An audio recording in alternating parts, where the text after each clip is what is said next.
What's going on, everybody? I hope you're all having a fantastic day today. Now, today I want to go ahead and give my appreciation to Multiversus, a game that has dragged someone who is so hardcore into FPS and third-person shooters. I mean, it doesn't matter what type of game it is. It could be a tactical shooter, it could be a fast-paced arcade shooter, it could be a milsim.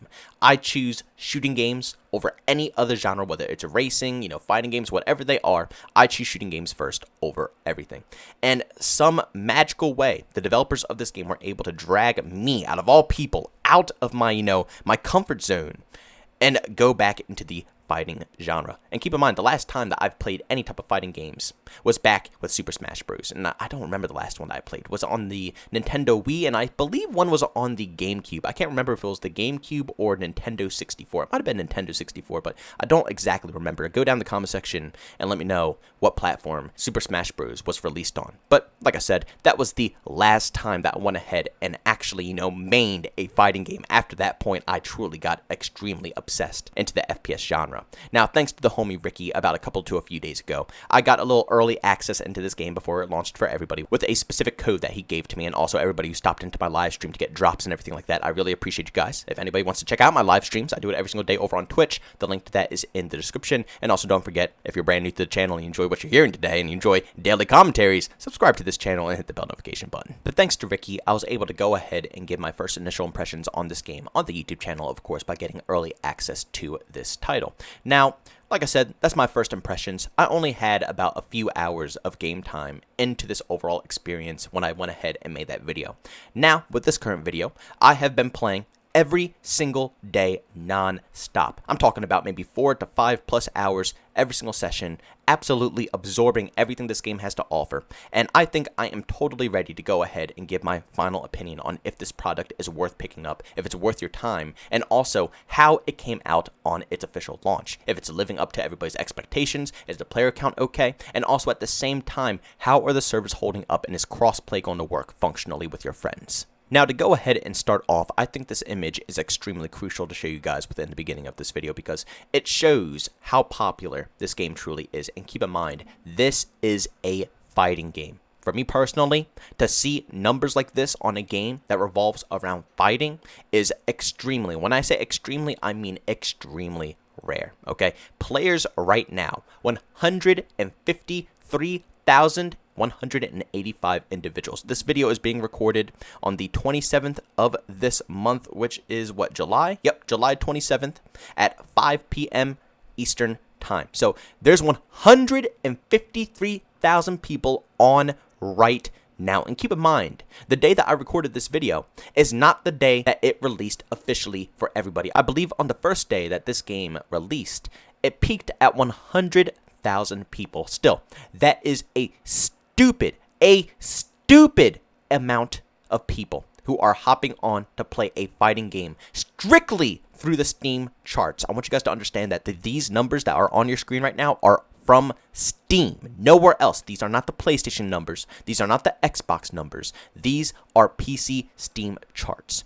That is absolutely stupid. In a good way, of course. Because the funniest part of this whole situation is that while I'm going ahead and playing public matches, 9 times out of 10, I'm being partied up with console players. And when you're playing with console players, it shows if they're on PlayStation or Xbox. It's not because they have a controller plugged in. Trust me, like Dark, for example, who's playing with me right now on my team, he's on PC as well, and he's using a controller. But it doesn't show, he has a PlayStation controller connected or an Xbox controller connected. No, it says he's on PC. So every single logo that shows Xbox or PlayStation means that you're versing a console player. And over half of my engagements, over half of my battles, like I said, 9 out of 10 times, I run into console players. So the fact that 150,000+ people are playing this right now on Steam, and I'm seeing more console players than Steam or PC players, means a lot. It means that this player count is probably quadruple the amount that you see right here on the Steam charts. And it's not like that for no reason. The reason that there's so many players is because the game is simply a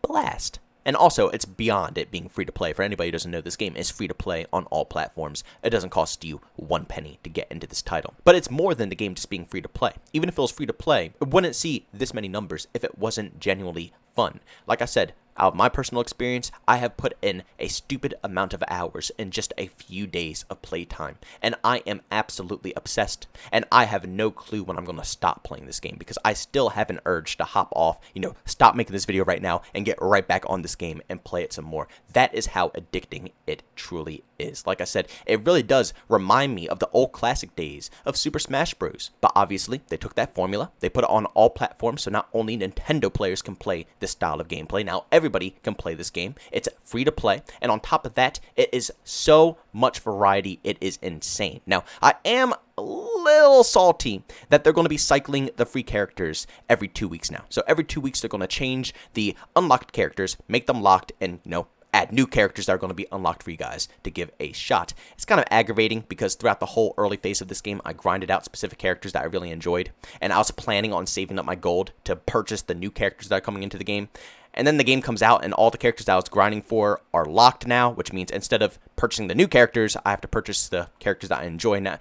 I don't know. I don't really care for that method too much. I like it because, it allows players to try out new stuff without having to purchase them, but at the same time, it's kind of aggravating for people who are grinding out their mains, and then out of nowhere, it's locked behind a paywall. Well, not really a paywall. You get gold for free, but still, it's a hassle, I guess I should say. It's a hassle. But at the end of the day, when you finally go ahead and unlock the majority of the characters, you will see how much variety this game truly has. Every single character has their own playstyle, has their own unique moves, and has their own way of conquering the maps and conquering their enemies. It's fantastic. There's an endless amount of possibilities, and I believe, for me personally, that's how I can stay playing this game for so long, because no matter what happens, no matter how many hours I put into it, there's always something new to learn, and I crave that when it comes to video games. I have to keep something fresh, because if it's not fresh and I can master the game, I get bored of it. That's one of the main reasons why I stopped playing Call of Duty. It's a very simplistic formula. You play for your streaks, you let your streaks get you more streaks, you dominate a full lobby, you get the top of the leaderboard, you move on to the next, and you repeat the same exact process. It gets a little tedious after some time, doing that same exact cycle. Here, in Multiversus, that's not the case. If you get bored, it's because you're not exploring with different characters, because each and every character has a unique playstyle that you will have to adapt to and learn and understand. And when you do, my god, the feeling of accomplishment is just out of this world. And talking about how you manage to get all of these characters, basically you have to stack up gold. I believe it's 2,000 to 3,000 gold per each character, and the way that you get this gold is by doing weekly challenges, or obviously just playing the game. If you win a match, you usually get anywhere from like 50 to 150 coins, depending on how well you do. And if you lose the game, maybe like 10 to 20 coins. It really depends on if you win or lose the games. But at the end of the day, I gotta say, I think this is a good method because it will encourage you to master each and every character. By the time you finish that character that you just purchased for 2,000 coins and you grind them all the way up to max level, you finally learn all of their special moves, you get the best perk lineup for that character, and you understand every fundamental of that individual, you will more than likely have enough coins to purchase another character. And then the cycle repeats. You'll try to master that character, you'll spend tons of time with them, you'll level them all the way up, you'll get the perks, you'll master their abilities, and by the time that you master that character out, you'll have enough coins to get another character. I think it's nicely paced out.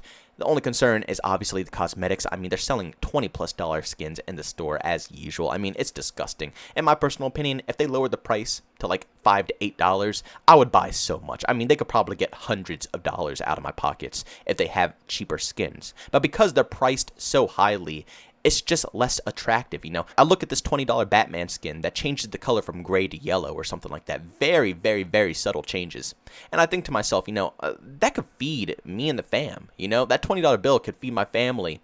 And instead, I'm buying a skin for Batman. It doesn't make any sense. They're priced horribly, and I really think that these free-to-play games need to remodel their microtransaction system. But when it comes to unlocking characters, which is the biggest problem, cosmetics aside, the biggest thing is pay to win, if it's going to take forever to unlock these characters, and if you're going to have to cough up, money to get gold at a certain point, it doesn't seem to be that case. You can unlock gold very easily by doing challenges. You can unlock your battle pass very easily by, once again, doing challenges, and by the time that you're finished mastering a character, you'll probably be stacked up enough to get more characters on the side. At the end of the day, I gotta go ahead and say that this is probably one of my favorite games to play current date, especially if you're a COD fan, you're a Battlefield fan, you're just sick and tired of the current, generation of AAA games, how they're absolutely butchering every single title that gets out there. I mean, even Halo, which, in my personal opinion, it plays good, but at the end of the day, there's no content, there's still tons of bugs and glitches, there's tons of cheaters.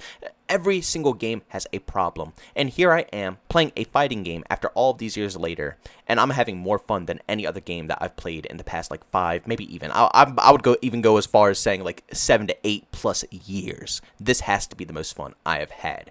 I highly suggest this game to anybody. I'm not sponsored. You know, nobody is paying me to say this. I am genuinely saying this from the bottom of my heart, that I have not had this much fun in a long time, and I truly think that you guys are going to enjoy the experience as well. Every person that I've told to download this game has enjoyed the living hell out of it, whether they want to compete in it, whether they want to get really good in it, or whether they just want to play casually. And the best part is that it is casual as hell. I can sit here and play this game all day long, find tons of casual players who are just trying to kick back, have a good time. On the occasion, yes, I will run into sweats. Yes, I will run into really good players, but it's nothing like Call of Duty where it's back to back to back to back to back to back to back sweating. You know what I'm saying? Nowhere close to that. It's tons of casual gameplay, and that's what makes it stand out from the rest of the crowd. It's a fighting game, but it's finally a fighting game that isn't stupidly overly sweaty. But, ladies and gentlemen, thanks so much for checking out this video. If you enjoyed it, make sure you leave a like button. If you hate it, leave a dislike. Also, if you're brand new into the content, don't forget to subscribe and hit that notification button. Also, if you want to chat with me, there's 2 ways to do so: Twitter and Discord, building down description. And also, if you want to catch me live streams of video games, do it on Twitch. Link that's in the description as well. But guys, thanks so much for tuning in. See you on the next one. Peace out.